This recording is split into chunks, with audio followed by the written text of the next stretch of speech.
জি sir. ঠিক আছে, তোমরা এখন থেকে আমাদের সাথে অনলাইনে ক্লাস করবা। আর যতটুকু আমরা আগাতে পারি আমাদের সাথে ক্লাস করলে তোমরা দেখো যে সিলেবাস কমপ্লিট করতে পারবে। আর তোমরা জানো যে যখন শিক্ষা প্রতিষ্ঠান খুলে যাবে তোমাদের কিন্তু পরীক্ষা শুরু হয়ে যাবে। হয়তো 15 দিন বা 1 মাস সর্বোচ্চ সময় পাবা, তোমাদের পরীক্ষার ডেট দিয়ে দেবে। ঠিক আছে, তো তোমরা অনলাইনে থাকবা আর আমাদের সাথে যে শিডিউল মতো ক্লাস হয় সেই ক্লাসে তোমরা অ্যাটেন্ড করবা। ঠিক আছে? জি স্যার। তো আমরা 4 অধ্যায় পর্যন্ত এগিয়ে গিয়েছিলাম। তো যেহেতু তোমরা এর ভিতরে লেখাপড়া থেকে অনেকটা পিছিয়ে আছো, তো আমরা প্রথম থেকে আবার শুরু করবো। তোমরা আমাদের সাথে থাকবা। তোমরা প্রথম থেকে যে ক্লাসগুলো হয় এগুলো আবার রিভিউ করবে। ঠিক আছে?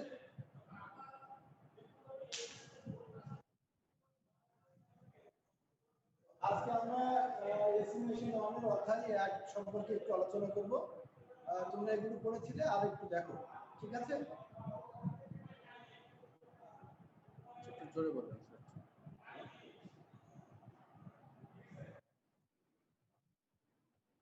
ও কথা ভালো শুনতে পাচ্ছ তাই তো? কথা কথা শুনতে পাচ্ছ? আচ্ছা ঠিক আছে, তো আমরা একটু দেখে নিই যে আমাদের আজকের বিষয়টা হচ্ছে এসি মেশিন অন। তো আসলে এসি মেশিনটা কি এটা আমাদের একটু জানতে হবে। তোমরা চতুর্থ সেমিস্টারে ডিসি মেশিন সম্পর্কে জেনেছিলে। তো মেশিন বা ডিভাইস সাধারণত 2 ধরনের হয়ে থাকে। একটা হচ্ছে এসি মেশিন বা এসি ডিভাইস, আর একটা হচ্ছে ডিসি মেশিন বা ডিসি ডিভাইস। তো এখানে আমরা এসি মেশিন সম্পর্কে আলোচনা করব। এসি মেশিনের দুইটা পার্ট আছে আমাদের ডিপ্লোমাতে, এসি মেশিন 1 এবং এসি মেশিন 2। তো সাধারণত এসি মেশিন বলতে আমরা সেটাকে বুঝি যে ডিভাইস বা যে মেশিনগুলো অল্টারনেটিং কারেন্টে চলে বা অপারেটেড হয়, সেই ডিভাইসগুলোকে এসি মেশিন বলা হয়। এবং আরেকটা হচ্ছে ডিসি মেশিন। তো ডিসি মেশিনটা হচ্ছে কি, যে ডিভাইসগুলো ডাইরেক্ট কারেন্ট বা ডিসি কারেন্টে চলে, সেই ডিসি মেশিন বলা হয়। এখানে আমরা এসি মেশিন সম্পর্কে আলোচনা করব। তো পুরো সাবজেক্টটার ভিতরে দুইটা জিনিস আছে, একটা হচ্ছে ট্রান্সফরমার আর একটা হচ্ছে মডেল। তো আমরা প্রথমে এসি মেশিন অনেক অধ্যায় 1 যেটা আছে সেটা আছে ট্রান্সফরমার সম্পর্কে আলোচনা। তো তোমরা সবাই জানো যে ট্রান্সফরমার কি, আমরা আরো একটু আলোচনা করি, তোমরা একটু ক্লিয়ার হয়ে যাবে।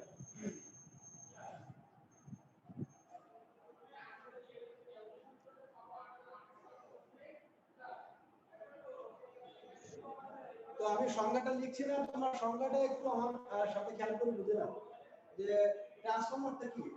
ট্রান্সফরমার হচ্ছে স্থির বৈদ্যুতিক যন্ত্র যা ফ্রিকোয়েন্সি এবং পাওয়ার অপরিবর্তিত রেখে এক বর্তনী থেকে অন্য বর্তনীতে ম্যাগনেটিক ইন্ডাকশন ভিত্তিতে এনার্জি ট্রান্সফার করে। তোমরা কি বুঝতে পেরেছো? ট্রান্সফরমার হ্যাঁ বলুন। আচ্ছা আমি একটু লিখে দেবো নাকি? ঠিক আছে। ট্রান্সফরমার হচ্ছে একটি স্থির বৈদ্যুতিক যন্ত্র যা ফ্রিকোয়েন্সি এবং পাওয়ার, এখানে পাওয়ার বলতে আপত্ত পাওয়ার বোঝানো হয়, যা ফ্রিকোয়েন্সি এবং পাওয়ার অপরিবর্তিত রেখে, তার মানে ফ্রিকোয়েন্সি এবং পাওয়ার পরিবর্তন হবে না। ঠিক আছে? ফ্রিকোয়েন্সি এবং পাওয়ার অপরিবর্তিত রেখে এক বর্তনী থেকে, মানে প্রাইমারি সার্কিট থেকে সেকেন্ডারি সার্কিট বা প্রাইমারি ওয়াইন্ডিং থেকে সেকেন্ডারি ওয়াইন্ডিং, তাহলে এক বর্তনী থেকে অন্য বর্তনীতে ইলেকট্রোম্যাগনেটিক ইন্ডাকশন নীতিতে এনার্জি ট্রান্সফার করে। কথা কি বুঝতে পেরেছো?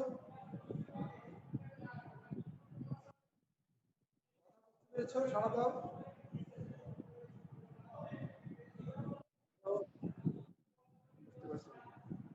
ক্লিয়ার? তোমরা ক্লিয়ার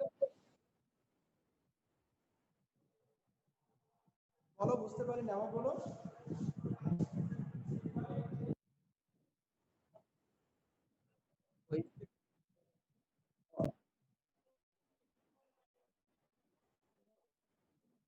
আচ্ছা অমিত, তুমি স্ক্রিন রেকর্ডিং করো, করে ওইটা আবার আমাকেও সেন্ড করে দিবা, ঠিক আছে?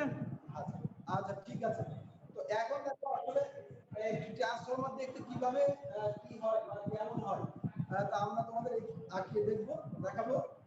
এবং ট্রান্সফরমারটা আসলে কোন নীতিতে কাজ করে, কিভাবে কাজ করে, তা আজকে আমি তোমাদের দেখাবো। তো আমরা একটা সিঙ্গেল ফেজ ট্রান্সফরমার ছবি দেখে নিই।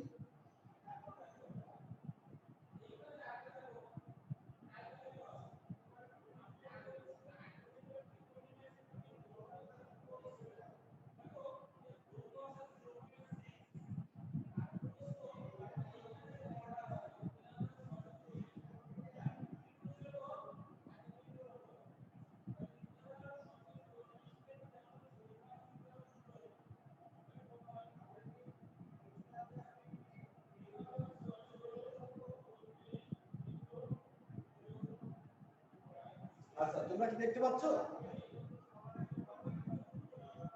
তোমরা কি দেখতে পাচ্ছ?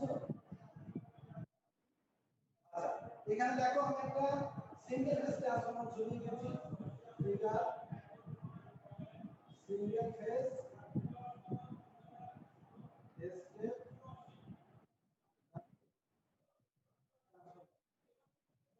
এখানে আমি একটা single phase step down transformer ছবি দিয়েছি।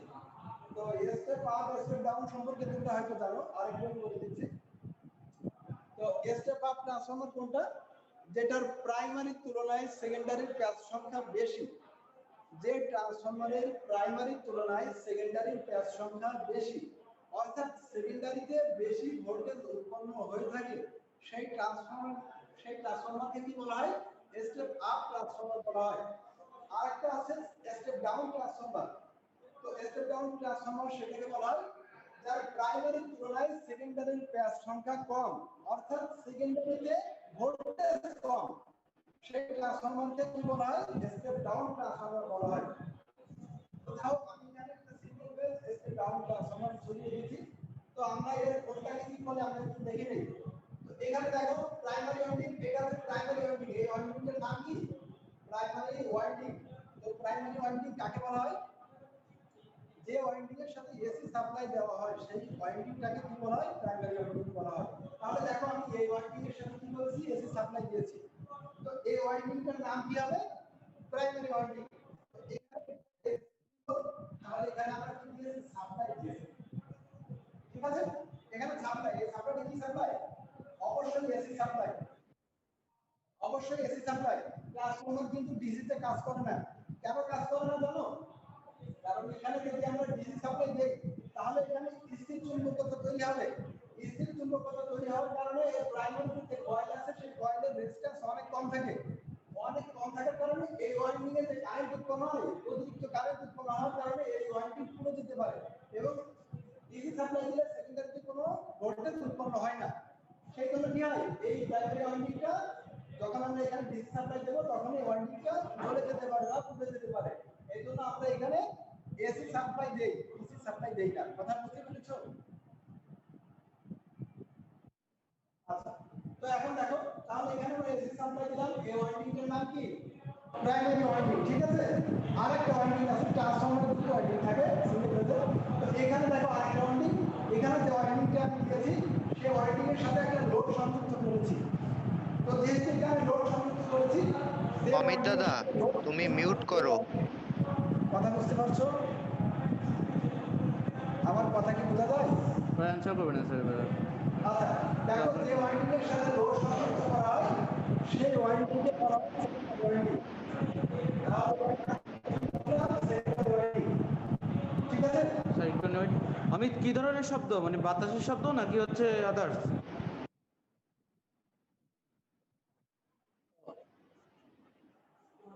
আগেও যেটা ছিল এখনো সে অবস্থায়।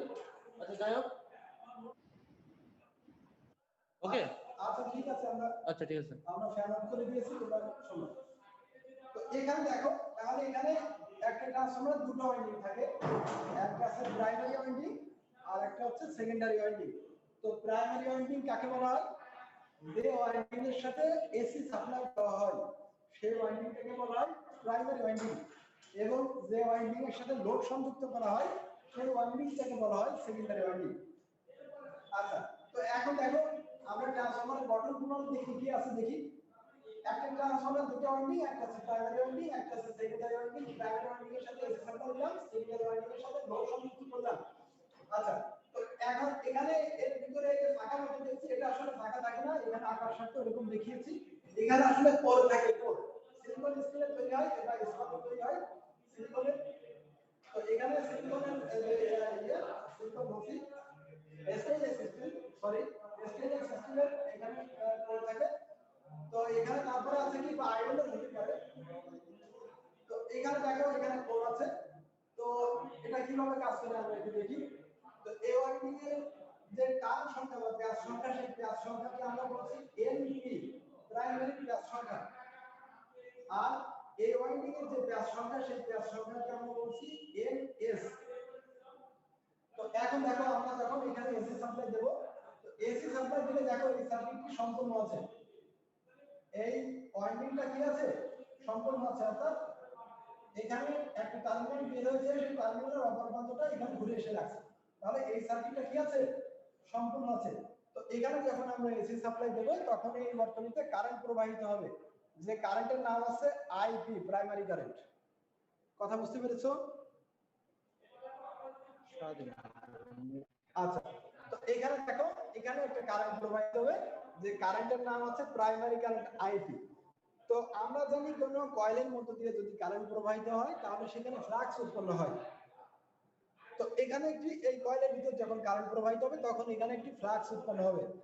তো ফ্লাক্স কি করবে, আমরা জানি যে একটা চুম্বকের দুটো মেরু থাকে, একটা আছে এন পোল আর একটা আছে এস পোল। তোমরা সবাই জানো একটা আছে এন পোল আর একটা এস পোল। তো ফ্লাক্স কি হয়, এই এন পোল থেকে বের হয়ে এস পোলে ঢোকে, এন পোল থেকে বের হয়ে কোথায় এস পোলে ঢোকে। তো এইভাবে করে কি আছে ফ্লাক্স এন পোল থেকে বের হয়ে এস পোলে ঢোকে। তো দেখো এইটুকু সেই চুম্বকীয় পদার্থ। তো এখানে যদি এটা স্থায়ী চুম্বক হয় তাহলে এখানে অটোমেটিক্যালি চুম্বক থাকবে, আর যদি এখানে ইলেকট্রোম্যাগনেট হয়ে থাকে তাহলে এখানে কারেন্ট প্রবাহিত করতে হবে। তো কারেন্ট প্রবাহিত করলে এটা চুম্বকীয় পদার্থ, দেখো চুম্বকের প্রভাবটা এর আশেপাশের জায়গা জুড়ে আছে। তো যতটুকু জায়গা জুড়ে চুম্বকের প্রভাব বিদ্যমান আছে ওই জায়গাটাকে বলা হয় চুম্বক ক্ষেত্র।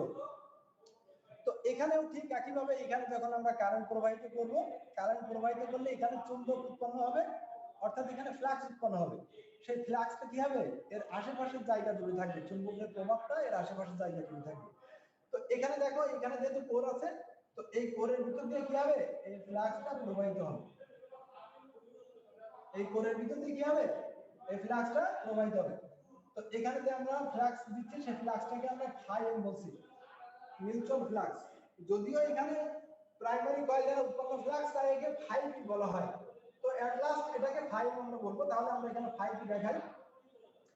তো এই যে ফ্লাক্সটা, এই ফ্লাক্সটা দেখো এই সেকেন্ডারি কয়েলকে কর্তন করছে, এই ফ্লাক্সটা কোথায় যাচ্ছে এই সেকেন্ডারি কয়েলের ভিতর দিয়েও কিন্তু এখান দিয়ে যাচ্ছে। তো এখানে সেকেন্ডারি কয়েল আছে না, এই ফ্লাক্সটা সেকেন্ডারি কয়েল কর্তৃক বাধা পাচ্ছে। তো আমরা জানি যে ফ্লাক্স যদি কোনো কয়েল কর্তৃক বাধা পায় তবে সেখানে ইনডিউসড ইএমএফ উৎপন্ন হয়। তো এই ফ্লাক্সটা এই কয়েলের মধ্যে দিয়ে যখন যাবে তখন এখানে ইনডিউসড ইএমএফ উৎপন্ন হবে।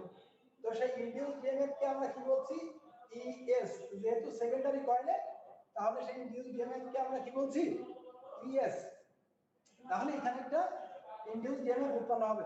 তো তোমরা দেখো যে আমরা প্রাইমারিতে সাপ্লাই দিয়েছিলাম, তো প্রাইমারিতে সাপ্লাই দেওয়ার কারণে এখানে কারেন্ট প্রবাহিত হয়েছিল এবং এখানে ফ্লাক্স উৎপন্ন হয়েছিল।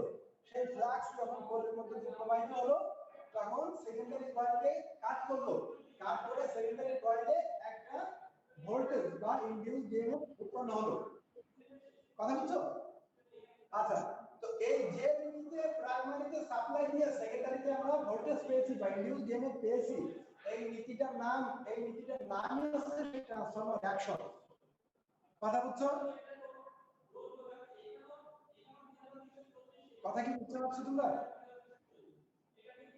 প্রাইমারিতে সাপ্লাই দিয়েছি, সেকেন্ডারিতে কোনো সাপ্লাই নাই, প্রাইমারিতে যে কারেন্ট প্রবাহিত হয়েছিল সেই কারেন্টের প্রথম যে ফ্লাক্স উৎপন্ন হয়েছিল সেই ফ্লাক্স সেকেন্ডারি কয়েলকে কর্তন করে সেখানে একটা ভোল্টেজ উৎপন্ন হয়েছিল, যে ভোল্টেজের নাম আমরা বলবো ইনডিউসড ইএমএফ। তো যে নীতিতে এই সেকেন্ডারি কয়েলে ভোল্টেজ উৎপন্ন হলো এই নীতিটাই সেই ট্রান্সফরমারের ইলেকট্রোম্যাগনেটিক ইন্ডাকশন। তোমরা কি ক্লিয়ার আছো? আচ্ছা, তো এখন দেখো এখানে আমি একটা সুইচ দিয়েছি, এখানে একটা সুইচ দিয়েছি। তো এই সুইচটা যদি আমরা অন করি, তো সুইচটা অন করলে দেখো এখানে যদি ভোল্টেজ দেওয়া হয়, তার সেকেন্ডারিতে একটা লোড দেওয়া আছে না, এই লোডের মধ্যে দিয়ে কি হবে, তখন কারেন্ট প্রবাহিত হবে। কারণ আমরা জানি কোনো বৈদ্যুতিক পরিবাহীতে যদি আমরা লোড সংযুক্ত করি, পরিবাহীর সাথে যদি লোড সংযুক্ত করি, সেখানে ভোল্টেজ দিলে অবশ্যই কারেন্ট প্রবাহিত হবে। ঠিক আছে? তো এখানে যেহেতু ইনডিউস ইএমএফ আছে, তো এখানে সার্কিট সম্পন্ন থাকার কারণে এখানে একটা কারেন্ট প্রবাহিত হবে। যে কারেন্টের নাম কি? Secondary current, is. এর আরেকটা নাম আছে, এর আরেকটা নাম হচ্ছে কি? Induce current. কথা বুঝছো? তাহলে সেকেন্ডারি সাইডে যে কারেন্টটা আমরা পেয়েছি, সেই কারেন্টের নাম হচ্ছে ইনডিউসড কারেন্ট। ঠিক আছে? আচ্ছা, তো এভাবে একটা ট্রান্সফরমার কাজ করে থাকে। তো এখানে আরো বিস্তারিত অনেক কিছু আছে, আমি সেটা তোমাদের বলে দিচ্ছি। তো এখানে দেখো, যখন সেকেন্ডারি কারেন্ট উৎপন্ন হলো, তো সেকেন্ডারি কারেন্ট উৎপন্ন হলে এটাও একটা কয়েল, সেকেন্ডারি ওয়াইন্ডিংটাও একটা কয়েল। তো এই সেকেন্ডারি ওয়াইন্ডিং এ যখন কারেন্ট প্রবাহিত হবে, তখন অবশ্যই এই ওয়াইন্ডিং এ ফ্লাক্স উৎপন্ন হবে। ঠিক আছে? তোমরা কি বুঝতে পেরেছো? আচ্ছা, তাহলে সেকেন্ডারি ওয়াইন্ডিং এ যখন আমরা কারেন্ট প্রবাহিত করব, বা এখানে যখন ভোল্টেজ দেওয়া হলো, তখন কারেন্ট প্রবাহিত হলে এই ওয়াইন্ডিং এ অবশ্যই ফ্লাক্স উৎপন্ন হবে। তো এখানকার যে ফ্লাক্স, সেই ফ্লাক্স কে আমরা বলছি ফাইএস। তো ফাইএসটা কোথায় যাবে দেখো, এটাকে আমরা বলেছিলাম 5B। 5B দ্বারা কিন্তু ফাইএস উৎপন্ন হয়েছে, খেয়াল করে দেখো। আইপি দ্বারা 5B উৎপন্ন হয়েছে, 5B দ্বারা ইএস উৎপন্ন হয়েছে, ইএস এর দ্বারা আইএস উৎপন্ন হয়েছে, আইপি দ্বারা 5B, 5B দ্বারা ইএস, ইএস এর দ্বারা আইএস। ঠিক আছে? এখন এই আইএস এর জন্য একটা ফ্লাক্স উৎপন্ন হবে, যে ফ্লাক্সটা 5B এর বিপরীত দিকে যাবে। মানে যে যাকে উৎপন্ন করবে তার বিপরীত দিকে এটা প্রবাহিত হবে। তো এখানে দেখো আমি একটা ফ্লাক্স দেখিয়েছি, এই ফ্লাক্সটা 5B এর বিপরীত দিকে যাবে, তাহলে নাম দিলাম কি আমরা? হাইএস। ঠিক আছে? আচ্ছা, তো এখানে একটা ফ্লাক্স উৎপন্ন হলো, সেই ফ্লাক্সটা কি? ফাইএস। দেখো তো এই ফাইএসটা আবার প্রাইমারি কয়েলকে কন্ট্রোল করছে না? ফাইএসটা আবার প্রাইমারি ওয়াইন্ডিং এর ভিতর দিয়ে কি যাচ্ছে? হ্যাঁ, তাহলে ফাইএস যখন প্রাইমারি ওয়াইন্ডিং কে কন্ট্রোল করছে, তখন এখানে আবার কি তৈরি হবে? ইপি, প্রাইমারিতে উৎপন্ন ইনডিউসড ইএমএফ। কথা বুঝছো? আচ্ছা, তো দেখো এখানে যখন ইপি উৎপন্ন হবে, এই ইপির জন্য প্রাইমারি সার্কিটে আবার একটি কারেন্ট প্রবাহিত হবে। ইপির জন্য প্রাইমারি সার্কিটে আবার একটি কারেন্ট প্রবাহিত হবে, যে কারেন্টের নাম হচ্ছে আইপি ড্যাশ। যে কারেন্টের নাম কি? IP dash. আচ্ছা, তো এই আইপি ড্যাশ এখন বর্তমানে এই সার্কিটের কারেন্ট কি? IP dash. তো আইপি ড্যাশের জন্য আবার এই কয়েলে যখন কারেন্ট প্রবাহিত হবে, তখন এখানে আবার একটি ফ্লাক্স উৎপন্ন হবে। কথা কি বুঝছো?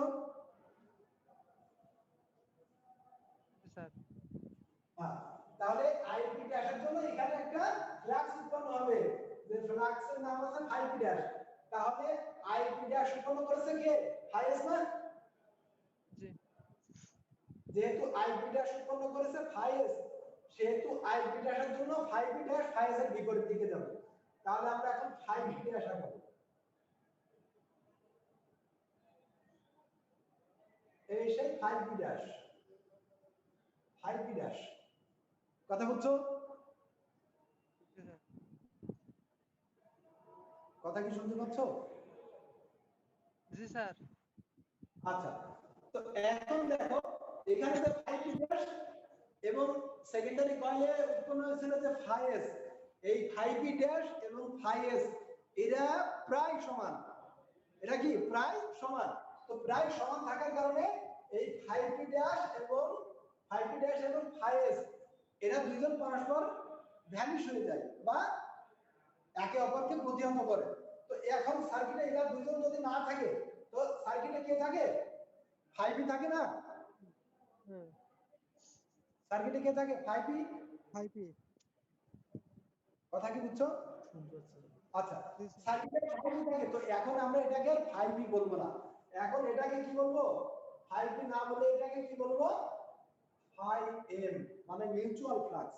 যেহেতু এই ফ্লাক্সটা উভয় ওয়াইন্ডিং এ সংশ্লিষ্ট হয়েছিল, এই জন্য আমরা এই ফ্লাক্সের নাম দিলাম কি হাই এম বা মিউচুয়াল ফ্লাক্স।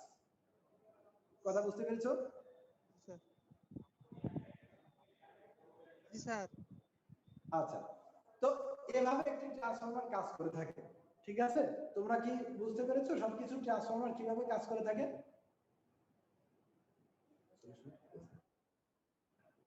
আচ্ছা, তো ঠিক আছে, আমরা তোমাদের ট্রান্সফরমারের বেসিক কোনো জিনিস নিয়ে যদি আর কোনো প্রশ্ন থাকে তোমরা নেক্সট ক্লাসে জানাবা। এখন সম্ভবত আমরা একটা এই জুম ক্লাসে সর্বোচ্চ 40 মিনিট ক্লাস নিতে পারবো।